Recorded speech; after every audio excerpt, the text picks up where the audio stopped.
I'm going to introduce you guys to a gentleman named Kovid, and I'll explain exactly what I think is going on. This is from 2019, before anybody knew about this. I had not noticed Kovid's detail, his 3D applique. I mean, it just gets better. What do you guys think of this mask?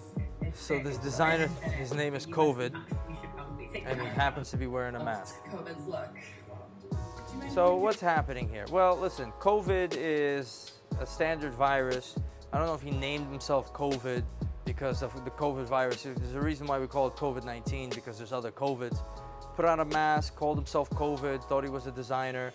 He's a slick guy, tricky guy, now it's going viral. You know, there's a lot of coincidences with this virus, and I'm not pointing to this as to say, you know, they got this fashion dickhead calling him Kovid and he's wearing a mask and that means anything. It's just a little coincidence, but I'll take the opportunity while you're watching that or as you've seen it, I'll take the opportunity to tell you this. The issue with this virus is that it is man-made. If you look at the DNA sequencing, and you could see there's a doctor, you could search for Chris Martinson on YouTube. He's a great doctor. He shows the nature of this DNA. They combined some DNA sequences from this pangolin and from that bat, the bat virus, combined it to make it more susceptible to humans as they were experimenting it, and they got out of the lab and ruined the world and ruined all of our lives for however long it's going to be ruining them. And it killed some certain amount of people.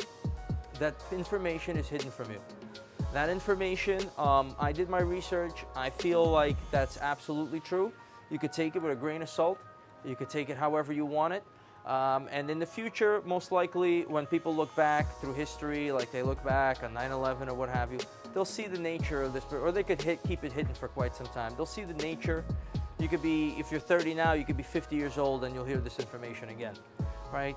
That this virus, when it came out, this pandemic was a man-made catastrophe with our own taxpayer dollars or Federal Reserve dollars investing in nonsense research for coronaviruses and then having it unleash on the world and deal with this aspect. It's not jumping from a bat to a human in Wuhan. There's no bats in Wuhan, it's a city, right? Or there was no bats in that food market anyway. It was from that lab, it leaked out. That's the information that I want to tell you. And you could tell me this, or you could think I'm that, or you could think I'm that, but you'll know I'm right at some point in time in your life. Take that to the bank.